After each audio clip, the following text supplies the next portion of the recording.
M. Joseph Kony est suspecté devant la Cour pénale internationale de 36 chefs de crimes de guerre et de crimes contre l'humanité, qui auraient été commis entre le 1er juillet 2002 et le 31 décembre 2005 dans le nord de l'Ouganda. L'audience de confirmation des charges dans l'affaire Kony devrait commencer le 9 septembre 2025 en l'absence de M. Kony. Une audience de confirmation des charges n'est pas un procès. Il s'agit d'une audience préliminaire visant à déterminer si les preuves du procureur sont suffisantes ou non pour poursuivre l'affaire en procès. Le suspect est considéré comme innocent jusqu'à preuve du contraire, et la charge de la preuve incombe au procureur. Le statut de Rome, traité fondateur de la CPI, permet une audience de confirmation des charges en l'absence d'un suspect, mais sous certaines conditions spécifiques. Et selon les juges de la CPI chargés de cette affaire, ces conditions sont désormais remplies.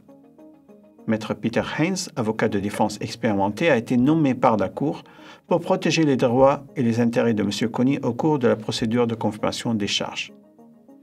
Les victimes autorisées à participer à cette affaire à ce stade préliminaire du procès sont représentées par une équipe d'avocats, conformément aux modalités fixées par les juges de la CPI.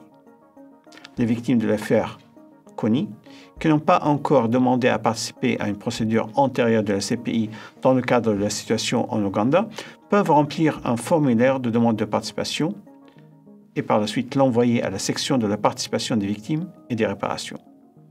De plus amples informations sont disponibles sur le site Internet de la Cour. Dans un délai de 60 jours, après l'audience de confirmation des charges, les juges de la CPI peuvent soit confirmer les charges retenues contre M. Kony en totalité ou en partie, soit rejeter toutes les charges et mettre fin à la procédure, soit ajourner l'audience et demander au procureur de fournir davantage de preuves. Et si des charges sont confirmées, un procès devant la CPI ne pourra débuter que si la personne qui serait alors considérée comme accusée serait présente dans la salle d'audience devant la chambre de première instance.